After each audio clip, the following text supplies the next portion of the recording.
Hey, Richie Dotson here from AcousticBox.com, Acoustic Box LLC, Chesterfield County, Virginia, the Richmond area, and got something kind of neat for you. According to the serial number stamped on the back of the headstock, this is a 1962 RB-175. But you say, Richie, it has binding. I know, that's how it was documented. But this fingerboard had been removed and reinstalled. Some work had obviously been done to this banjo, and it had binding when we got it in. That doesn't mean that that binding wasn't put on in retrospect. However, they did a much better job at the binding than they did fixing the neck. Probably because this has 3 additional frets this way, or 2 actually, but they're back that way, so this makes it the long neck. Think Kingston Trio, right? They are tuned to E. Most people will capo them and play them in G, and just this will get tuned up to G. But these are neat instruments, and this one comes with a nice old flathead Faulkner ring. And if I had it, I might do bad things like keep the ring, sell the banjo with a different ring. Yeah, but it's not mine. And in fact, it's not for sale. I'm sure someone may ask, and I want to make sure I have communicated that. Not for sale, belongs to a customer, but some people don't get to see these. And so we removed the fingerboard, cleaned everything up, reinstalled it properly and flat, and used what they would have used in 1962, and that's hot hide glue. So we had to clean all that 2x4 glue up, if you will, the aliphatic resin, which is a very popular glue, and I know people like it, but this glue doesn't move like that stuff does. And I don't know if you can see it or not, but man, that looks really good, and it didn't before.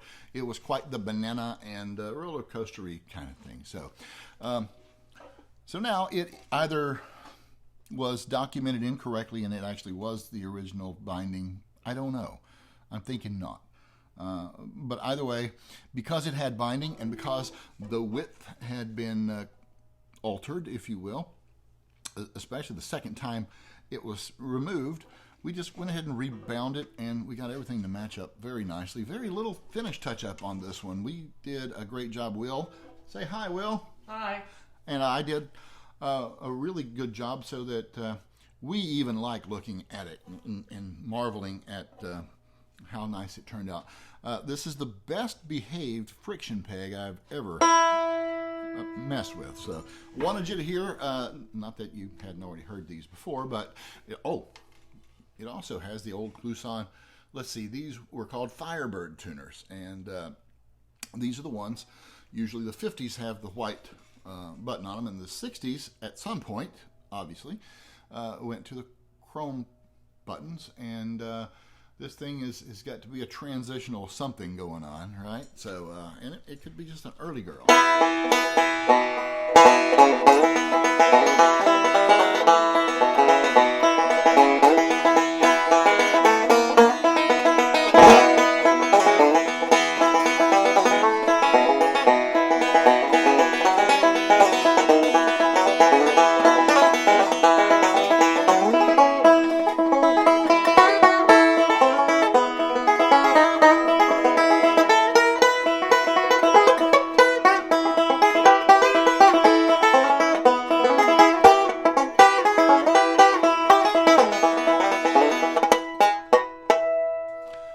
I think they're neat.